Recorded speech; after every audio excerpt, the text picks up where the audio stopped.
In an effort to help combat the methamphetamine epidemic, NBC5 and its partners have joined forces to form the Southern Oregon Meth Project. NBC5's Christina Anderson brings us the first in a three-part series, taking us behind bars to see one of the real faces of meth. Christina. Selena, we've seen the pictures and heard stories of how methamphetamine has ruined lives and stolen the souls of users. Today, we take you to meet one local inmate who hopes his story might keep you from ever trying meth, not even once. One time more might have killed me. Meet 33-year-old Lawrence Ball, an inmate at the Josephine County Adult Jail, a place he has called home for the last 6 months and may remain for the next 3 years. Ball has lived a life of crime, crimes driven by the use of methamphetamine that took over his life. But Ball's exposure to and use of the highly addictive drug began at a very early age. My father's a drug addict, and we just grew up with drugs all my life. My father taught me how to use needles. He taught me how to get high. Ball says growing up in a dysfunctional and broken home where both parents are methamphetamine users clouded his judgment as an impressionable child and young adult. Last year, more than 2,000 children were present during meth lab seizures nationwide, according to a study by the U.S. Drug Enforcement Administration. And studies show children and adolescents growing up in homes with users are more likely to become users themselves. For Lawrence Ball, he says it was a contributing factor. I don't really blame them, but it makes my choices in life seem like I thought it was all right to get high. I really did think it was, even though I knew it was illegal, I thought it was okay. Until I really had to suffer the consequences of it. Ball, like many other former users, tried meth for the first time and was hooked, as the initial rush of dopamine into the brain caused him to search for that feeling over and over again. It seems like you're always chasing that first feeling you had, or at least for me, it always seemed like I was chasing that feeling I had, trying to just fill the void. And instead of filling the void, it just made it bigger, really. For Lawrence Ball, meth became more than a recreational drug. It became a lifestyle, and hurting those around him became his reality in his hunt for the next meth fix. Really, it cost me everything I have. It took my family from me, my dignity, and ended up tossing me in jail. For Ball, ending up in jail in the beginning wasn't a healing time, as he believes that 80% of the inmates he is incarcerated with are meth users or former meth users. It's a topic readily discussed and fondly remembered by some inmates and makes getting clean very difficult and unappealing. And leaving jail wasn't much better, oftentimes finding himself back in the same crowd and with the same bad habits. When I kept getting out of here, there were so many times I thought, maybe this time it'll be different, and I didn't even make it across the street before somebody I knew picked me up, and I was high again. For Ball, the navy blue jumpsuit and concrete walls have become his reality, but a reality that he welcomes now in his attempts to turn his life around. Life is bleak behind bars, but better than his reality on the outside. It's miserable out there. It really is. It's like hell. That stuff it's awful. I don't ever want to see it again or be near it again unless it's to help somebody get off of it. I think the biggest point wasn't losing my family or wasn't living on the streets. For Lawrence Ball, the consequences of his meth use didn't hit him until he realized that he was just one hit away from death. I have scars from picking my face, and my teeth are bad, even though I tried to take care of them, and of course the weight. And internally, I have no idea what kind of damage it's done, and I'm sure some. Ball says the physical effects are visibly long-lasting, but it's the mental effects that are the most haunting. Studies conducted by the National Institute of Drug Abuse show that chronic use of meth can actually change the chemistry of a user's brain, destroying the wiring in the brain's pleasure centers, making it impossible to experience pleasure of any kind.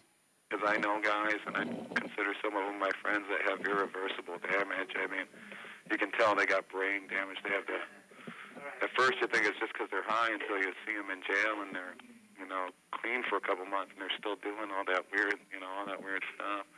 But Ball says he is just lucky that he stopped when he did. I just couldn't do it on my own. I think God put a desire in me to stop because I don't think I would have lived much longer if I didn't stop. Meth users describe taking the drug as a sudden rush of pleasure that can last several minutes, and then a euphoric high that can last 6 to 12 hours as high levels of dopamine are being released into the brain. Meth users like Lawrence Ball say they are completely different people when they're using that drug. In my own sick mind, I kind of thought I was doing okay because I wasn't a mugger and I wasn't going into people's house and committing burglaries, you know, and I tried to justify everything I did, but none of it was, you know, all it was for was to get another bag. The pursuit of the next high is what drove Ball to his physically and emotionally unstable state. But in his meth-induced fog, Ball believed that what he was doing wasn't the act of a criminal, but a sick person whose judgment was being stolen. I know I'm in big trouble, and, you know, I'm not the person that committed those crimes they're accusing me of. You know, it's this other guy that was running around out there. I mean, you know what I'm saying? I mean, because I'm not the same dude, and it's like, I almost feel like I'm being punished for something somebody else did, in a sense. I've been to this jail a lot of times over the last 2 years, and this time it really is just different. Lawrence Ball says his stint in jail this time has been an enlightening and eye-opening experience, and he has managed to get himself clean and sober and on the road to recovery. This time in jail, I can't say this time in jail has all been bad or wasted, because if you see me on the internet what my picture looks like it now, I mean, I was really in bad shape when I came in, and, you know, I've gotten healthy in my mind. I think, you know, my mind is still getting back in order. It takes a while. Rita Sullivan, the director at On Track, Inc. in Jackson and Josephine counties, sees the effects of meth in her treatment facilities daily. And she says hearing Lawrence Ball's story is like so many other horror stories involving meth that she has heard before, and says there are steps to take to make recovery work.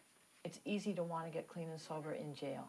But when you hit the streets, what he said happens is often the most common scenario. They'll hit the streets, old influences hit them, and all their desires for being clean and sober are robbed away by another shot of a hit of meth.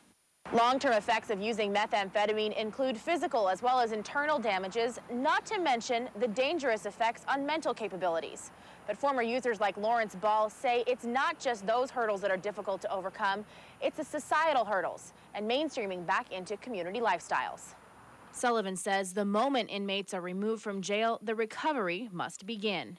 Somebody there waiting for him to get out and taking him immediately into treatment if that can happen.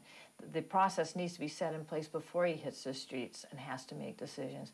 And Sullivan also believes that Ball needs to look at his stay in jail in a positive light and continue with the work he has done to get clean.